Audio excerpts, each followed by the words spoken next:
Слава роду, слава рідним, слава Україні, Русі.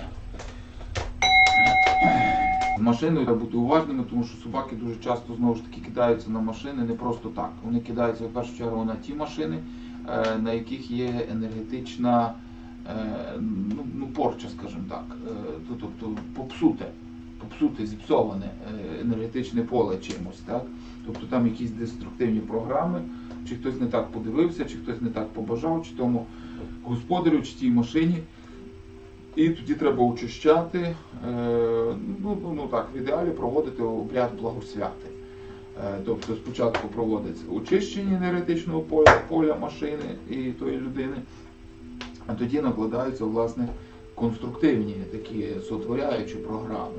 Обережні в першу чергу програми, щоб та машина оберігалася від всякого злого ока, злого думки, там, заздрощів і так далі.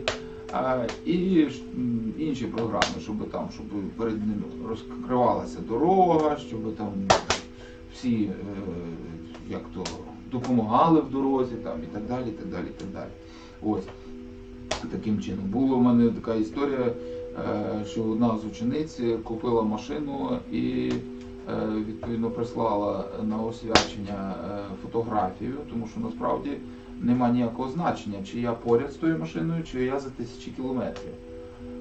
Я просто дивлюся на неї і працюю в енергетичному плані, і то все відбувається так, ніби я там стою, ніби я там є.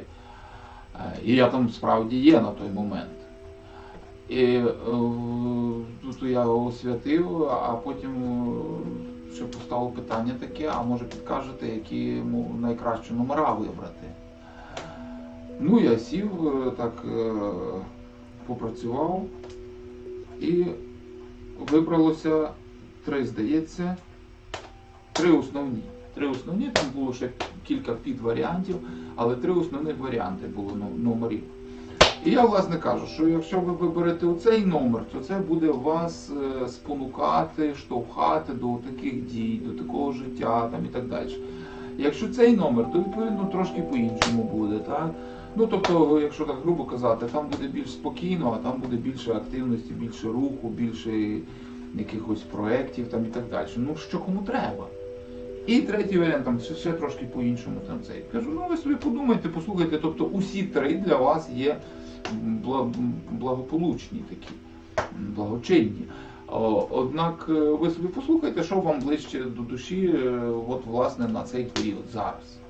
І людина каже, от я, значить, оцей мені найбільше до вподоби. Я власне так і відчував, що воно так є, але дав такий вибір, дав такий варіант, щоб людина сама особисто відчула. І потім людина пише, що ви знаєте, там мені таку суму заспівали за ті номери, що я взялася за голову і сказала, та ну його, хай воно йде лісом. Ось.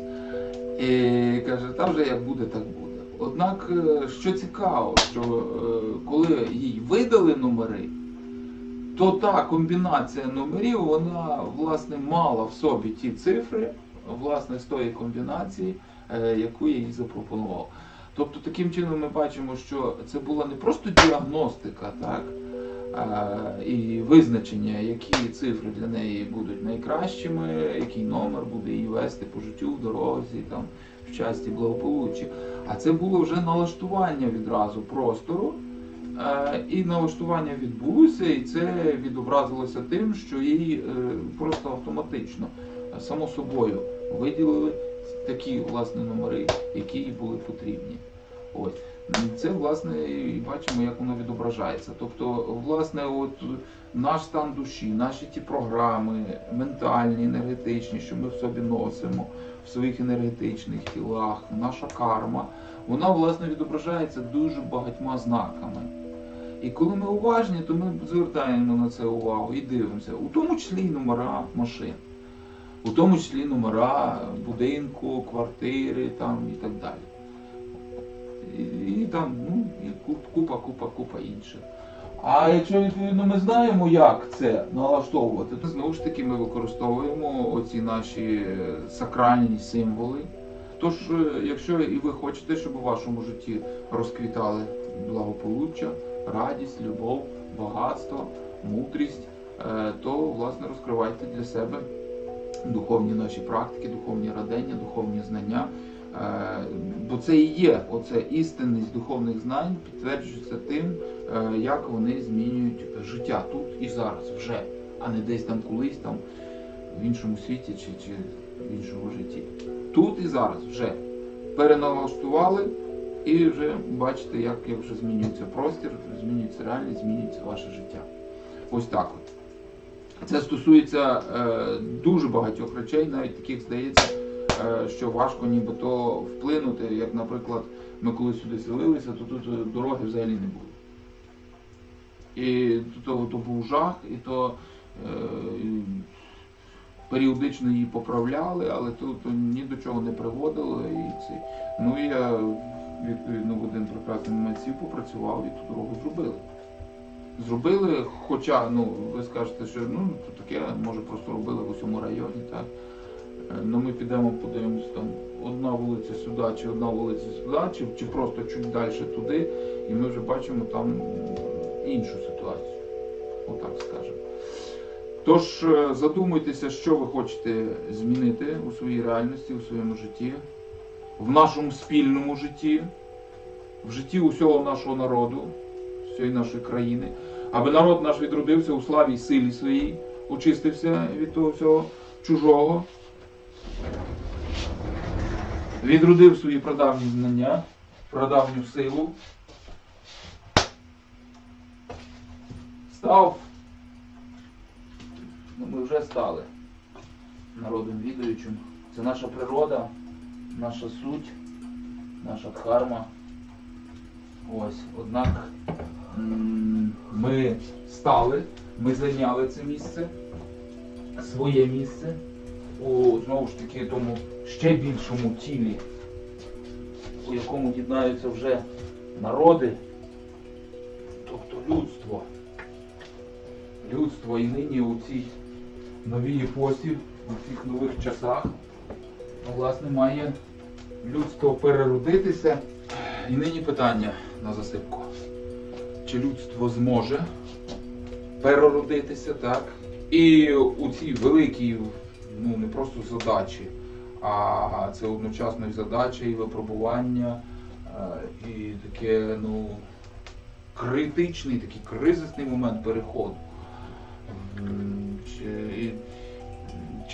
Чи виконаємо ми свою місію як народ-лідер, як народ-ведучий, народ-учитель, який несе нове мислення, нову ментальність, новий світогляд? Чи поведемо ми з собою усе людство? Чи виконуємо ми таку важливу місію? Це вже від кожного з нас залежить. Тож, аби відродився наш народ у силі славі своїй якнайшвидше, якнайлегше, і виконав свою місію народу відаючого, народу лідера, народу учителя, ми, як і тисячі років тому, промовляємо: кличуть світло рода Всевишнього, лада, матінка, прийди, силою своєю благослови, силою своєю наділи, силою своєю зціли. Лада, матінка, силою Твоєю наповняємося, святістю Твоєю благословляємося, і повсякчас Тебе славимо ми, тож прийди і будь з нами, Лада Богородиця, на добро і щастя роду земного. Слава Ладі, слава великій Матері світу, слава.